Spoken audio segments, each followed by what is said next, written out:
This is Andi Purewal for ID Boxing. It is the morning after the night before, and I'm joined by Liam Beefy Smith. Liam, congratulations once again, a fourth round stoppage victory against Chris Eubank Jr last night. Before we touch on it a bit more than what we did last night, how was your night? How did you find your after party? Yeah, it was good. Obviously, like I said, I'm never really one for after parties and whatnot. But you know, obviously the fans who travelled down, I went and met them for a little bit. Had a bit of an after party, and you know, it was good. It was good to socialise with them. Obviously, I didn't have much drink at all. I'll celebrate today, but I'm going to football this morning, so hopefully I can celebrate with a cup win as well. Liam, that is some commitment. Yeah, it is. Obviously, look, I'll as long as I'm fit and healthy and able enough to play, I'll go. I love the footy, so I've got no cuts. I'm not really sore, so I'll turn up, and it's a massive game too. So up the custies. Liam, I don't know if people maybe thought you'd just be showing even more levels of excitement just because of how big last night was for you. I know you've been in big fights before, i.e. Canelo, Munguia, when you became world champion, but because of a rivalry which had been built with Junior, do you not feel like that was maybe your best night in boxing, or would you disagree with that? No, obviously, look, I asked a couple of people yesterday. A couple of people are still referring to, like, you know, I asked, was that, look, it's right up there at the top, and then I'd have to have arguments, but for me it's right up there at the top. Just everything I got, the atmosphere I got, you know, flattening Chris the way people said I couldn't, or people, not one person believed I could. But like I asked a couple of you, do you think that was better than New York? So the trip we had in New York, the Madison Square Garden, people were like, yeah. A couple of people seem to think when I become world champion was a bit better. But, you know, that was a sold out Manchester Arena, Sky pay-per-view against Chris Eubank Jr. So that's got to be right up there. Obviously earlier in the week it had been a little disappointing for everyone with the comments that had gone back and forth. You come away with that victory last night though, and as I spoke to Swifty in my interview with him, he said, you know, you've taken any stick gun your way on the chin, you didn't mean it in any disrespectful or harmful way, whatever you said, and here you are now with a huge victory which sets up so much for you moving forwards. Yeah, obviously just the last like, I'm not going to keep dragging last week out, but just again, I apologise to anyone who'd offended. I'm not a homophobic man, I never have been. That's not me as a person. I don't feel like if it come across that way, then I totally apologise. I understand if you're offended, and but that's not me. The things were just said. I was trying to just, like, it was just banter between me and Chris really, and I think it's. But obviously, to be honest with you, also I do think it's been blew out of proportion, made a lot worse than it actually was. And again, a lot of people are just jumping on the social media bandwagon. Probably the people who don't like me anyway. Do you know what I mean? So, but look, I apologise, and it was just like tongue in cheek at a press conference. I'm not a homophobic man. But if you walk me through last night with a little bit more detail, just start off with your ring walk. That it was an unbelievable atmosphere to be a part of last night. But for you yourself, that must have felt quite special. It was special. You know, I'd have to have a good think and a good look back to see if there's been many better than that. A lot of people here are saying it was right up there with the best they've seen. And I can only thank everyone. You know, the atmosphere, my ring walk was special for me. And then it was just more so as I got in the ring. You know, Chris's name's been announced, Chris's music starts, Chris is walking the ring, and my fans are still singing my song. Not even just my fans, the whole arena is still singing my song. And I just thought that was unbelievable. And that gave me more confidence than ever. But I knew on the way to the venue. I said to my brothers, I feel unbelievable. I feel great. I feel like I carved up well. Again, I knew I was a middleweight, and the only people who were shocked by the result are the people who thought I couldn't fight at 160. Okay, maybe people are shocked by the way the result happened, but the only people who are shocked that I beat Chris Eubank Jr. are the people who thought I weren't big enough for 160. Liam, is there a part of you that's shocked that it ended the way that it did? Yes and no. This sounds a stupid answer. It probably is a stupid answer, and I'll probably get stick for it. But yes, because of how early it was. And I was more shocked at how terrified Chris was to get hit. I look, after round one, I thought, wow, you're terrified to get hit. I'm going to nail you, because he was just so. Again, it's a mad statement. We're used to getting hit, and like, you don't mind getting hit. He was terrified to get hit, and I thought, whoa, I'm going to nail you. And that's really what I thought. At the end of round one, I thought, you're terrified to get hit, I'm going to nail you. But then, like I said, all week to yourself, to everybody else, Chris has got a great chin, but don't think because he's got a great chin he can't be dropped. And I said that, pull every interview out beforehand. When people said to me about his chin, great chin, I'll give him that. But don't think if I hit him on the button, he can't go.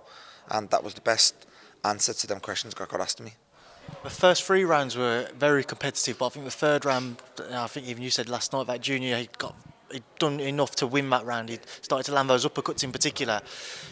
What changed for you heading back out into the 4th to produce the finish that you did? The bollocking I got at the end of round 3. Joseph read me the riot act, said, what are you doing? Wow, holding your feet this early. Obviously, because at the end of that round, Chris landed 2 uppercuts, and then I just thought, right, well, the round's kind of gone now, so I'll make him work. But then he got giddy with his uppercuts, 1, 2, 3, 4. I did block the next few, but I just thought, right, just make him throw when he doesn't want to throw, because again, I don't think Chris can fight at the pace no more. So that was what I would have done later on as the fight went. And Joseph was at the answer, what are you doing? Round 3, fuck the macho shit off, not too early. And then 4 coming. Good night, Vienna. Those finishing shots, Liam, just walk me through the first knockdown and obviously the definitive second one. The first knockdown was just I think it was just good variety, good combos, and very accurate too. I think it was like left uppercut, left hook, right hand. Then I think the left uppercut buzzed him, and then the left hook kind of, like a light switched it off and on. He sagged off the left hook and obviously fell in the ropes. When he got up, he was gone. I thought he should have been stopped. I really do. I think the referee said because Chris won the 3rd round or something, the way he won, he gave him the chance. But he said to me, walk towards me, and Chris walked sideways. I really do think it should have been stopped, that first one. But then, he let it go. And then I just thought, I can't let you off the hook here, Chris, because you're fit, you're durable. If you get through this, I might punch myself out. I might not get this opportunity again. But I said before, I feel if I've got someone out like that, I'm a good finisher, and I finished him.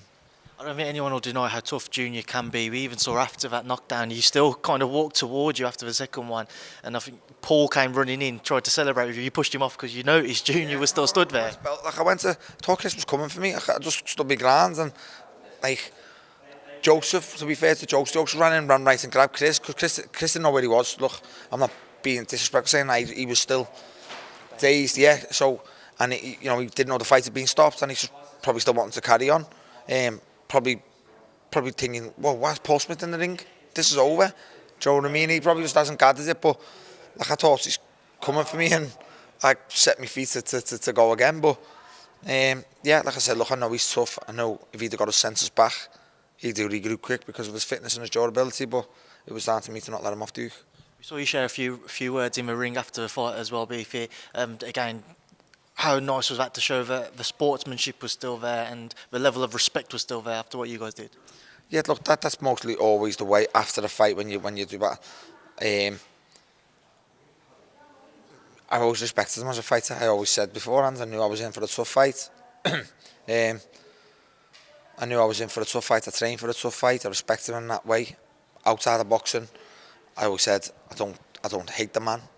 I don't wish him any harm in life. I would never ever get on with Chris. Me and Chris, it got said before, if we worked in an office building, we wouldn't get on. A few bad words got said beforehand. We both apologised at the end to each other, and then we just said, look, he said big respect. I said, nice one, big respect to you too, and that's it. But look, I'm sure something will start again if a rematch gets spoke about. But it is what it is, mate. Yeah. Just before we come on to the rematch, one thing on the weight front, obviously up at 160 last night. How much of a benefit did you feel that was for you, and do you think we will just see you solidify your career now at 160? Look, over the next couple of weeks, I'll sit down and have a think about it, see what gets spoke about and what circles. If the rematch is going to happen, then I'm putting me going back to 154. If there's no rematch, it depends what happens with Charlo and Zoo. I know that fight's being delayed, but look, I'm in a very good position. I've got good rankings. All I need to do is make a call to WBC, WA, WIBF and say, no, I'm campaigning at 154. Keep me in them rankings because I've got solid rankings at 154. That win at 160 is not going to harm me rankings at 154. So the only thing they can do is move me in the rankings at 160. If they want to do that, make sure you put me high because I've just beat you number 1 in the WBA, number 2 in the WBC. So it just gives me a choice. maybe a crack at 160. You're obviously seen as the man at 154 from the UK, and now people can say the same at 160 as well. Yeah, I'm a man at 162. I've still never lost to a British fighter. I'm still unbeaten in the UK. Look, I've got a few like omens and incentives that I'm proud of. I'm really proud of, to be honest with you. And I've been the best light middleweight in Britain for so long, and now I go right in as the best middleweight in Britain too. Just looking at what could be next, do you think Junior will enact that rematch clause? We saw his tweet last night saying we can do it again at Anfield. Yeah, look, as sweet last night was probably still a little bit concussed, maybe, or he hasn't even got home and watched it. He hasn't started well. I think that could be a damaging defeat to Chris. The way he lost, his pride, he devotes on his chin being so good. He's gonna get home and watch himself stumbling around the ring and not knowing where he was. I think that could be a damaging defeat to Chris, but he's a fighter, he's got balls, he's game, so his pride will want the rematch also. So we'll see what happens. Do you think you've retired Chris Eubank Jr? No, I don't, but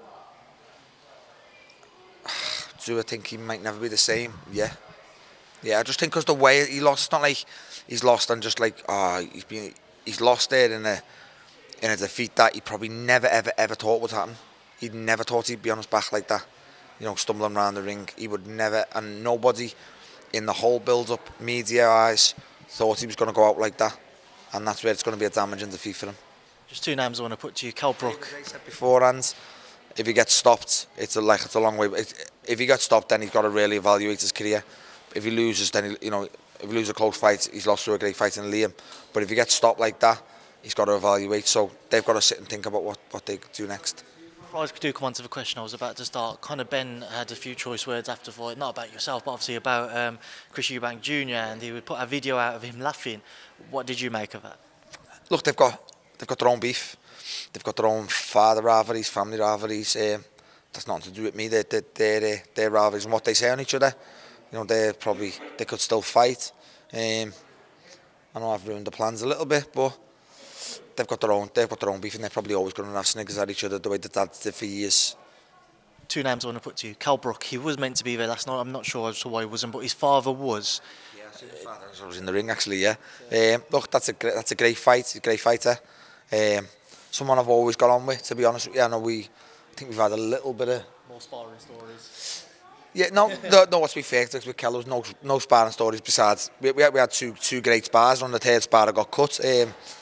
Very competitive spars. Look, a very good fighter, great fighter, and someone I've always got on with and respected. I think we had a little bit of thing at one point when we were going to fight, but look, a great fighter, and it's a great fight for the fans too if that comes. But we'll see. We over the next few weeks is going to be interesting because obviously, you've got Golovkin also. After that's robbed your question, but yeah, that's talked about and that's a possibility. And by all accounts, I take Chris's ranking on the WBAs now, so we'll see. As you said, you did rob my question. Golovkin was going to be my next one.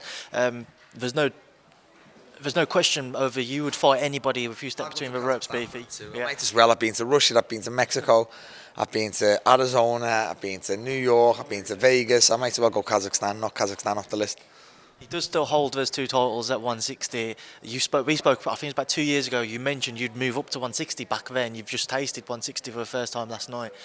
We saw what happened in his trilogy bout with Canelo Alvarez. How confident are you, especially on the back of how you felt last night, you could go and beat him wherever it may be and just further solidify your own legacy within the sport? Yeah, look, timing's everything. People have questioned timing against myself. I think like maybe Fowler thought he would get me at the perfect time. A lot of things got mentioned about this fight was timing. Is Chris getting me at the right time, or am I getting it? I think it could be a good time to get Golovkin, but I'm not going to ever disrespect that man. He's been a legend. I'm not going to downplay him. Someone I've been a massive fan over for the years. I come up against him, I think, and I hope it'll be perfect timing for me. And that's what I'll say about it. It's no secret he has slowed down. He has slowed down massively. I don't want to downgrade his achievements because of saying that, but he's not the fighter he was, so that's a fight I'd jump out in a heartbeat. Beefy, 34 years of age now. How much longer do you feel you have left? 5 years, like I said, I've got 5 years left in this sport. No, look, I've got as long as I last, as long as I keep producing nights like this and performances like this, results like this. I'm doing the stuff in the gym I'm meant to be doing. I've got 3 brothers who are like, like my shoulders and my elbows. They'll tell me, have a think about it now, Beef, and they're not saying that just yet, and they can't really say that just yet when I'm producing things like that. So I'll keep going, and as long as my back keeps holding up. Beefy, just a word on the work of Joe Mack and Dex since you teamed up with them as well. How much credit do they deserve for this run that they're on and the work they've produced with yourself? Loads, I can't give them enough. I feel like they're getting the credit they deserve now. I said beforehand, they're getting the stable they deserve now. But now, obviously, they're getting the credit now. They're getting more and more experience with the two of them. Look, they're like family to me. And for me to give them nights and to have my special nights with them is look, it's unbelievable. And there'll be memories we have for life, because we'll be friends for life. So, they're getting the credit they deserve. I think they handle themselves very well. They were classed as 2 young coaches and like novice coaches. They're not novices no more. Say the nights they've been on now, they've had Madison Square Garden with me, they've had big nights with Big Pricey, they've just had that, and then now they've got, Josh, Keevan, JJ, they've got a load of prospects, Frankie, Scott, Thomas Hart, they're getting a stable they deserve, and they've been at every level now, so that just only puts them 2 in good stead. Just a final one, Beefy, before I let you go. I don't want to take away from your night, but we had that disappointing news as well about Josh's injury, meaning that he can't go forwards with his rematch with Jack Cattrall. Just your take on that. Yeah, you're just gutted for them that the fight's off. Gutted for Josh as heel. It was a fight everyone was looking forward to, and just as a fan, I'm gutted anyway. But I'm gutted for Josh. Obviously, I've seen him in the gym training, and for his heel to go like that, I'm gutted for him. But sure, they can reschedule that. Beefy, just final message from you, just to everybody who would have tuned in, everybody who was at the arena last night. Anything you'd like to leave on? I appreciate every bit of support I got, everyone who bought a ticket, everyone who bought the fight on pay-per-view, everyone who wished me well. I'm humbled by it, I always am, and hopefully the only way I can kind of repay you is hopefully you enjoyed the nights like that. So thank you very much, I appreciate it. Liam, it's a pleasure as always. Get back now to your game. Good luck, and thank you for speaking to me in ID. Nice one, thank you.